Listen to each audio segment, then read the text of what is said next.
who's the last person you interviewed? Like just now? Greg Grunberg.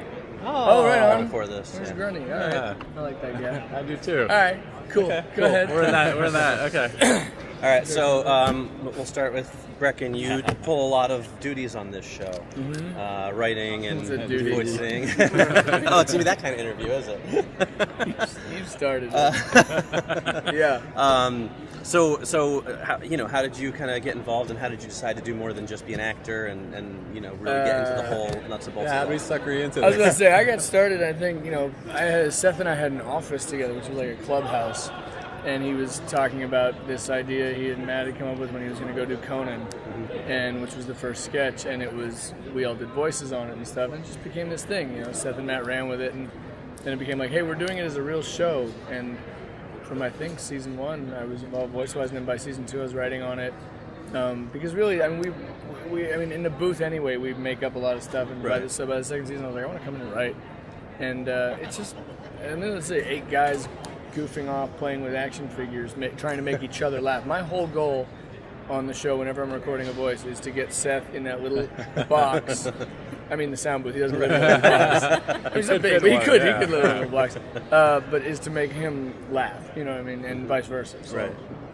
It's like no matter how many other gigs I'm doing, this is the one solid. Like I always call it my day job. This is the one I will always come back to, no matter how long I'm doing other stuff or how busy.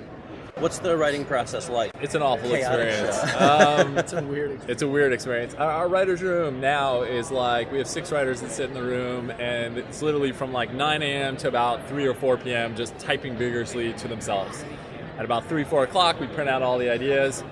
Seth and I now walk into the room, and we'll tell people what we like and don't with our other 2 head writers who get votes. No one else in the room gets votes because we're Don't elitist. even fucking get me started about this, by the which way. will make him miserable. Do not fucking get me started about the voting process of this show. And it has to be a 3-to-1 scenario to get into the show, and people like him hate us for it. But that's what makes it so enjoyable for the rest of us. We like to get them worked up. Yeah, it makes them write better. Yes. Or it just makes them go to other shows and not show up. Exactly. But yes. I think the hardest part, it's an intense process. Like, stop motion is not easy, and like you have animators that are working on shots, and they'll do maybe 8 seconds a day, and that's a good day. It's a very long, tedious process, and you're doing that at the same time on 17 stages. Plus, you're doing animatics and records at the same time while writing episodes for other ones. So we're working on everything all at the same time and jumping from thing to thing, and it's compartmentalizing and trying to remember what you're working on as you jump from the different departments. You have to approve a puppet. You have to jump to see the sets that are getting built. Make sure the lighting's looking all right on the stages. It's a whirlwind of a day, and you start at like 8 a.m. and by 8 p.m. you don't know what's going on, and you're just like, okay, I'm fried. I gotta take a break. But and then creatively, you have. It takes 11 months from when it's on the script to when it's actually a show.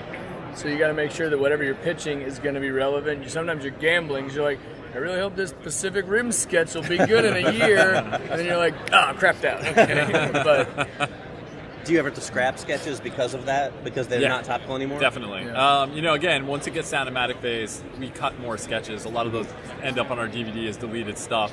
But yeah, it's really just what works. Because again, even if something's not relevant, if it just plays as funny, I mean, the biggest thing that we try to do is it's less about the property that we're playing with than the situation that we can put them in. Right. We want to make it relevant for a viewer where it's just, people going to 7-Eleven. Part of the best fun is putting these absurd characters in mundane situations. Right. Do you ever get pushback from any of the people whose properties you're making fun of? Rarely. If at all. Like, if anything, I think they see it as free paid advertising. Unless they don't. Yeah. Usually the ones who don't need it tend to push every now and then. But when we first did the Star Wars sketches, that was the one where you're like, this is the most litigious property owner on the planet. Right. If we're gonna get sued by anyone, it's gonna be this guy. And when we finally got like the Emperor's phone call, when we got that through, and then we heard George was actually laughing showing at it at a board meeting. Yeah, showing You're it like, at a board oh my meeting. god, all right. oh my God, we got through to it. That's amazing. So we've been really lucky for the most part. Yeah, and now we're on toy comp list. Like Mattel sends us a box every month. Nice. So no complaints there. I have more He-Man toys than anyone ever needs to understand. Your wife might have complaints That's true. about That's a that good fact, point. but yeah. Do you have to go searching for like rare toys sometimes to get the exact one you want for a sketch? We actually, up until this recent season, we had a guy's job who it was to just find the toys that we needed. Right. You know, it's becoming it's a lot easier now than it was when we started. eBay didn't really exist when we started the show, but yeah, it was someone's job to get that stuff. Whatever our idea is, we'll make it work. And if we can't find the toy, we will build the toy. We have a toy shop in our a puppet shop in our building, and they produce probably about 120 toys a week. You know, it's our little sweatshop, if you will. But that's what these guys do, and they you know, these are the sculptors who built all the things from every other stop motion feature you can think of, are now just building toys for us that can move the way we need them to. And even if we buy a toy, we have to repose them or fix the armature underneath so they can pose the way we want. Frustrating skit that we've done? Anything with water. Water in stop motion is like the devil because it never looks the way you want it to look. And it won't stay still for you to take a picture, so you can't actually use water. I don't know. What would you say most complicated?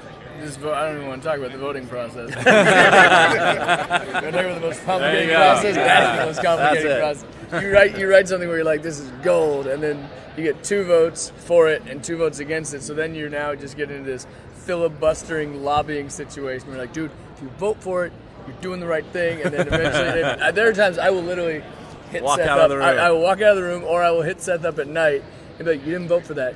You made a mistake today. Like today was a bad day for you. Like as far as society went, you let it down. I feel like y'all's most popular skit is the gumdrops, like the gummy bear one.